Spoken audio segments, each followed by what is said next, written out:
మీనాక్షి నటరాజన్తో ఎమ్మెల్సీలు విజయశాంతి అద్దంకి దయాకర్ భేటీ అయ్యారు. క్యాబినెట్లో అవకాశం కల్పించాలని అద్దంకి దయాకర్ కోరారని తెలుస్తోంది. 15 నిమిషాల పాటు విజయశాంతి భేటీ అయ్యారు. బీసీ కోటాలో మంత్రి పదవి ఇవ్వాలని విజయశాంతి కోరినట్లు సమాచారం. అందుబాటులో ఉన్న ఎంపీలతో మీనాక్షి నటరాజన్ సమావేశమయ్యారు. భువనగిరి ఎంపీ చామల కిరణ్ కుమార్ రెడ్డి హాజరయ్యారు. ఎమ్మెల్యే క్వార్టర్స్కు రావాలని కంటెస్టెడ్ ఎంపీ అభ్యర్థుల్ని ఆదేశించారు. ఎంపీ ఎన్నికల్లో ఓడిన నేతలతో మీనాక్షి నటరాజన్ భేటీ అయ్యారు. కరీంనగర్ నుంచి వెలిచాల రాజేందర్, మెదక్ నుంచి నీలం మధు, ఆదిలాబాద్ నుంచి ఆత్రం సుగుణ ఈ సమావేశానికి హాజరయ్యారు.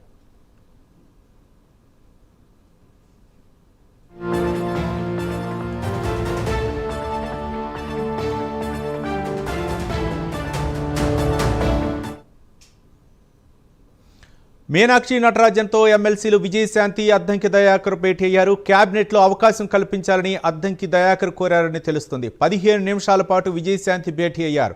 బీసీ కోటాలో మంత్రి పదవి ఇవ్వాలని విజయశాంతి కోరినట్లు సమాచారం. అందుబాటులో ఉన్న ఎంపీలతో మీనాక్షి నటరాజన్ సమావేశమయ్యారు. భువనగిరి ఎంపీ చామల కిరణ్ కుమార్ రెడ్డి హాజరయ్యారు. ఎమ్మెల్యే క్వార్టర్స్కు రావాలని కంటెస్టెడ్ ఎంపీ అభ్యర్థుల్ని ఆదేశించారు. ఎంపీ ఎన్నికలో ఓడిన నేతలతో మీనాక్షి నటరాజన్ భేటీ అయ్యారు. కరీంనగర్ నుంచి వెలిచాల రాజేందర్, మెదక్ నుంచి నీలం మధు, ఆదిలాబాద్ నుంచి ఆత్రం సుగుణ ఈ సమావేశానికి హాజరయ్యారు.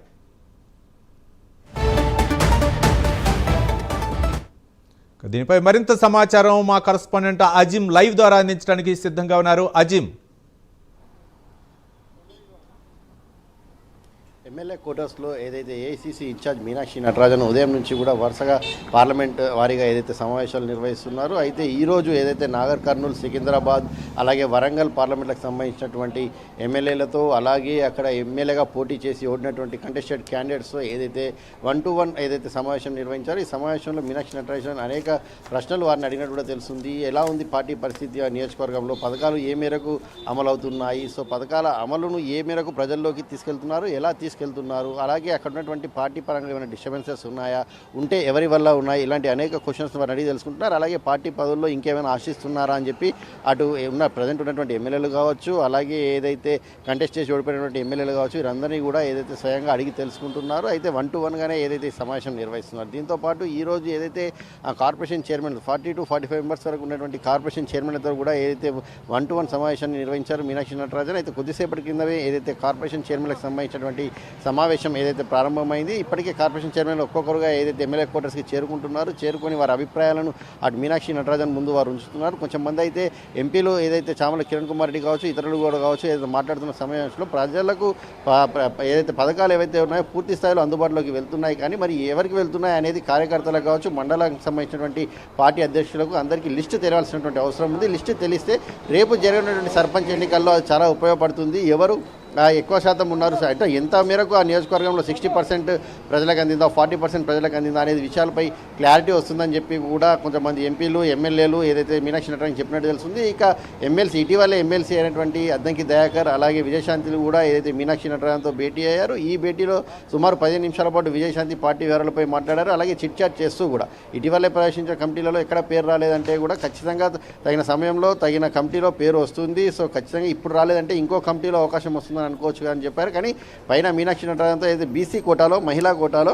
అటు మినిస్టర్ పదవి అడిగినట్టు కూడా మనకు సమాచారం తెలుస్తుంది. అలాగే అద్దంకి దయాకర్ కూడా ఏదైతే ఎస్సీ మాలా కోటాలో మినిస్టర్ పదవి ఇవ్వాలని చెప్పి మీనాక్షి నటరాజన్ కోరినట్టు కూడా తెలుస్తుంది. ఇక ఎంపీగా పోటీ చేసి ఓడిపోయిన వారిని కూడా మీనాక్షి నటరాజన్ ఈ సమావేశానికి పిలిచారు. దీంట్లో నీలం మధు, వెలిచాల రాజేందర్, అలాగే ఏదైతే ఇంకా మిగతాకు సంబంధించినటువంటి ఆదిలాబాద్ ఆత్రం సుగుణ, ఇలా పార్టీకి సంబంధించి పోటీ చేసిన వారందరూ కూడా ఏదైతే ఈ సమావేశంలో హాజరయ్యారు. సో ఓవరాల్గా రాష్ట్రంలో జరుగుతున్న తాజా రాజకీయ పరిణామాలపై, అటు బీజేపీ అలాగే బీఆర్ఎస్ చేస్తున్నటువంటి రాజకీయ ఎత్తుగడలపై, అలాగే పార్టీ వ్యవహారాలపై, పార్టీలో ఉన్న డిస్టర్బెన్స్పై, పార్టీలో పదవులు ఆశిస్తున్న వారి అంశాలపై ఇలాంటి అనేక విధాలుగా ప్రశ్నలు అడిగి తెలుసుకుంటున్నారు. గత 4 రోజుల నుంచి కూడా మీనాక్షి నటరాజన్ ఏదైతే వరుసగా సమావేశాలు నిర్వహిస్తున్నారు పార్లమెంట్ వారీగా. నిన్న ఖమ్మంలో ఏదైతే ఖమ్మం, మహబూబాద్ జిల్లాకు సంబంధించిన పార్లమెంట్ సంబంధించినటువంటి వారితో కూడా అక్కడ సమావేశం నిర్వహించారు. అనుబంధ సంఘాల నేతలతో కూడా అక్కడ సమావేశం నిర్వహించారు. సో ఈ రోజుతో 17 పార్లమెంట్లకు సంబంధించినటువంటి సమావేశాలు అయితే ముగిశాయి. సో దీని తర్వాత అయితే కార్పొరేషన్ చైర్మన్లు అలాగే ఎంపీలు, ఎమ్మెల్సీలు, రాజ్యసభ సభ్యులు అందరితో కూడా విడివిడిగా సమావేశమై వారి అభిప్రాయాలు, పార్టీలో పదవులు ఎవరికి ఇవ్వాలి, సో ఎవరు ఎప్పటి నుంచి వచ్చారు అంటే అనేక కోణాల్లో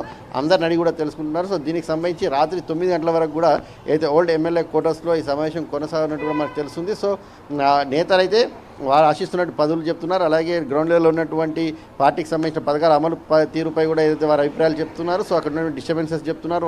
ఇవన్నీ కూడా నేతలు అయితే మీనాక్షి నటరాజన్ దృష్టికి తీసుకెళ్తున్న పరిస్థితి మనకు కనిపిస్తుంది. మీనాక్షి నటరాజన్ ఓవరాల్ రివ్యూ అయిపోయిన తర్వాత కూడా ఏదైతే హైకమాండ్కి ఒక నివేదిక ఇవ్వాలని చెప్పి కూడా భావిస్తున్నట్టు తెలుస్తుంది. సో మీనాక్షి నటరాజన్ ఎలాంటి నివేదిక ఇస్తారు అనేది మాత్రం కొంత ఆసక్తికరంగానే మారిందని చెప్పుకోవాలి.